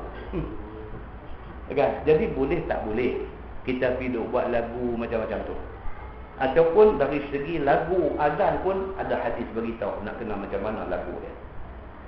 Nanti kata tajuk-tajuk ni bila kita baca menarik. Banyak benda sebenarnya yang kita pun tak tahu. Bila kita baca tu ada hadis rupanya bincang benda-benda macam ni. Itu ilmu. Itu yang kata ilmu untuk tambah diri kita. Baik. Kemudian dia mai fi idkhalil usbu' al-udhuna 'inda al-azan. Cerita Tok Bilal bila bang dia masukkan jari dalam lubang telinga. Hak tu buat dah hadis. Kan? Bila azan dia tak tahu ni macam-macam. Tok Bilal yang ni pun saya ni tak katalah. Hak lagu tangan sebelah terjatuh di pipi. Hak lagu buah dua belah kepak, lagu macam mana burung garuda nak terbang tu. Ada hak lagu buah di pipi saja. Ada hak kepuk lubang telinga sampai dua belah sampai tak dengar apa orang kata belakang bunyi, mikrofon bunyi tak bunyi pun dia tak dengar. Ada yang bubuh jari masuk dalam lubang telinga. Mana satu yang menepati hadis yang diberitahu oleh Nabi sallallahu alaihi wasallam. Gaya ni kadang-kadang gaya ni kalau buat dalam masjid ni pun gaya kita reka. Kita pun tak tahu ambil mana, kan? Jadi bila kita mengaji ni kita tahu. Oh, rupanya ini yang sunnahnya. Ya, macam kita ada buat contoh imam sembahyang, kan? Bila dia sembahyang apa semua habis assalamualaikum warahmatullahi, assalamualaikum warahmatullahi. Dia menghadap kiblat ke? Dia menghadap belah kanan ke? Imam ni. Dia menghadap belah kiri ke? Dia turun pusing menghadap makmum ke? Ada tak ada hadis yang menceritakan tentang apa Nabi buat selepas Nabi bagi salam? Kita nak tahu secara pasti. Lagu mana Nabi buat begitu? Kita duk tengok kebanyakan hari ni assalamualaikum warahmatullahi, assalamualaikum warahmatullahi. Tu imam ni dia nanti wirid sampai dekat habis Allahumma antas salam wa minkas salam, baru dia pusing kanan sikit. Tu imam kebanyakan masjid buat lagu tu. Dia buat lagu tu pasal apa? Adakah dia ada jumpa hadis kata lagu tu, ataupun dia pun tengok tu imam sebelum dia buat lagu tu, ataupun apa? Apa pun tak salah. Nak menghadap mana pun tak salah. Tapi hadis yang main ni cerita Nabi menghadap ke mana. Jadi bila kita tahu tuan-tuan, dia satu kepuasan dekat kita. Kita tahu kata ini cara ni ada hadis beritahu Nabi buat macam ni. Kita rasa menyawa lepas. Kita tahu. Tuan-tuan, tahu dengan tak tahu ni dia tak sama. Tak tahu ni dia jadi macam orang cerita orang buta pergi pegang gajah. Orang buta pegang gajah. Lepas orang buta pergi kat gajah, ni gajah ada depan hang pergi pegang. Dia ni pergi pegang kaki. Oh, dia kata gajah ni macam tiang. Dia kata. Pasal apa? Dia pegang kaki. Hak kawan bibi pendapat ekor, dia kata gajah halui hangat daripada abang besar ni ekor halui. Kan? Hak ni pergi pegang-pegang telinga. Dia pegang, gajah ni dia lembu kipas begitu aja. Nampak tuan-tuan? Maknanya apa? Pasal mata tak nampak. Kita dengan agama pun macam itulah. Kalau mata kita tak nampak agama ni, kita dengan tanggapan yang bermacam-macam terhadap agama ni. Bila kita nampak lawas semua tu agama, barulah kita rasa dia manis. Yang kata agama tu, manis dia macam mana. Itu aja, cerita dia macam tu aja. Dia main cerita pasal jolok jari masuk lubang telinga. Kemudian fit taswib bil fajri, dalam apa nama sembahyang subuh, azan dia apa nama as-salatu khairun minan naum, kan? Apa dia cerita dia. Kemudian cerita tentang sembahyang subuh 2 azan. Kita akan jumpa dalam hadis yang akan datang. Azan fil lail, dia kata pada waktu malam.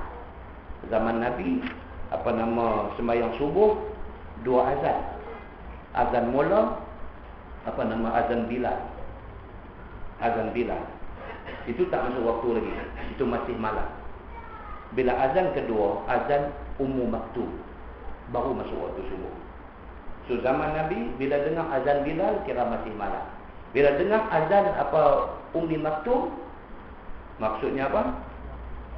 Kalau orang puasa dah tak boleh makan. Bila azan Ummu Maktum ni, kan, akan datang tajuk yang akan datang.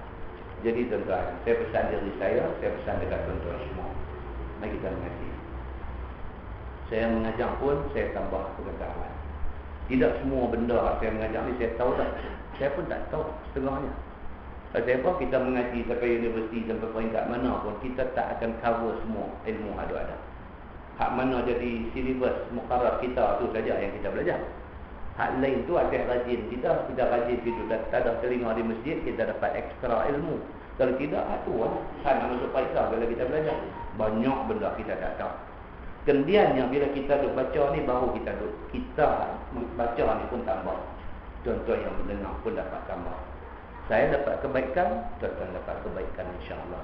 Tuan-tuan doa saya doa tuan-tuan, insya-Allah. Semua kita share. Kebaikan ni banyak di sisi Allah. Di sisi Allah kebaikan ni banyak. Tak ada siapa tamak nak ambil seorang. Pakat-pakat kongsi seorang sikit, kita sama-sama dapat kebaikan. Itu yang Nabi pesan, yang Nabi tinggal pesan tu dekat kita. Carilah kebaikan, pasal abwabul khair, pintu-pintu kebaikan ni ada banyak. Jangan berhenti usaha mencari kebaikan. Kerana Allah dengan perbendaharaan kebaikan dia nak bagi kat kita. Cuma Allah nak kita usaha, baru dia nak bagi. Mari kita usaha sambil kita doa. Kita pun tak mau jadi orang yang ada ilmu tapi buang ilmu ke tepi. Kita nak jadi orang ada ilmu tu pembetul kita. Tak ada manusia, tak ada bumi tak timpa hujan, tak ada manusia tak ada buat salah. Salah minta ampun. Ya Allah, ini aku punya silap. Selama ni aku jahil, aku tahu lagu ni, maka aku buat lagu ni. Dengan tambah ilmu yang aku dapat ni, aku tahu hak aku duk buat itu silap, cukup silap dekat tu aja. Hak ke depan aku nak buat begitu. Mudah-mudahan Allah ikhlaskan hati kita. Allah bantu kita untuk jadi hamba Allah yang saleh di sisi Dia. Wallahu a'lam. Bulan depan, untuk makluman semua, bulan depan kuliah ada 2 tempat saja. Taman Berang, Tanjung dengan Padang Temusu saja. Di tempat lain semua dibatalkan. Kerana memberi ruang kepada tuan-tuan untuk berdemokrasi. Kan? Peluang kepada untuk berdemokrasi. Dengar elok-elok, buat keputusan belum dipangkau. Dengar, kan? Bagi peluang untuk berdemokrasi. Yang baik daripada Allah. Kita tangguh dengan takbir kafarah dan surah Al-Nas.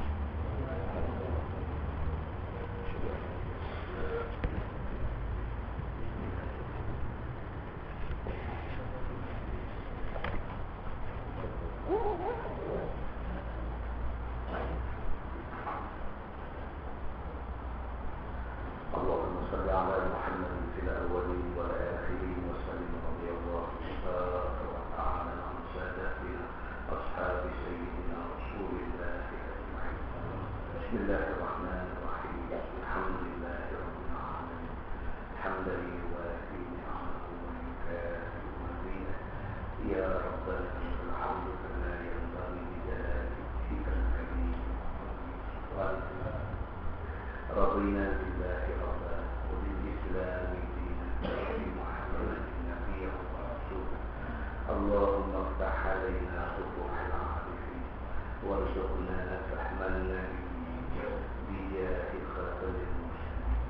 اللهم فقهنا في الدين وعلمنا تأويل واهدنا صراط المستقيم.